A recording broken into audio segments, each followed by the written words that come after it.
Henry Yosodiningrat minta Kejati bebaskan Arinal Junaidi. Bandar Lampung Sinar Berita Indonesia Kamis tanggal 21 Mei tahun 2026, pengacara kondang Henry Yosodiningrat meminta Kejaksaan Tinggi Lampung membebaskan Arinal Junaidi sebagai tersangka dalam kasus korupsi BUMD PET-LEB. Henry menilai penahanan dan penetapan Arinal Junaidi sebagai tersangka dalam kasus itu tidak cermat karena tidak memenuhi unsur dua alat bukti. Salah satunya hasil audit yang digunakan jaksa merujuk audit BPKP, bukan BPK. Henry menjelaskan bahwa kerugian tersebut harus dihitung berdasarkan hasil audit Badan Pemeriksa Keuangan, BPK, bukan berdasarkan hasil audit BPKP. Sebab, merujuk penjelasan pasal 603 UU Nomor 1 Tahun 2023 tentang KUHP yang tertulis yang dimaksud dengan merugikan keuangan negara adalah berdasarkan hasil pemeriksaan lembaga negara audit keuangan.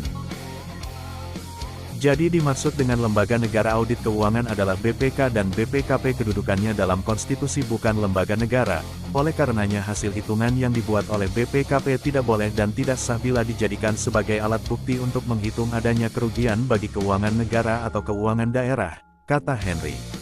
Sepak terjang Henry Yosodiningrat selama jadi pengacara.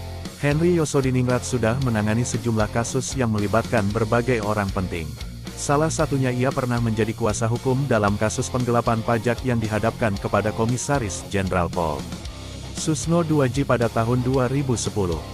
Susno terjerat kasus pelanggaran kode etik karena menuding dua jenderal melakukan penggelapan pajak hingga 25 miliar rupiah.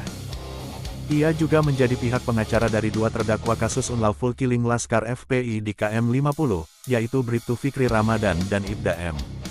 Yusmin Ohorela. Hingga akhirnya mereka berdua akhirnya divonis bebas oleh Pengadilan Negeri Jakarta Selatan. Henry merupakan sosok dari terbentuknya Gerakan Anti Narkotika atau dikenal dengan Granat. Dalam organisasi ini, ia menjabat sebagai ketua umum.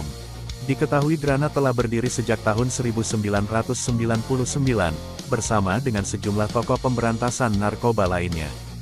Pengacara kondang kelahiran Krui, Pesisir Barat, Lampung tanggal 1 April tahun 1954 itu.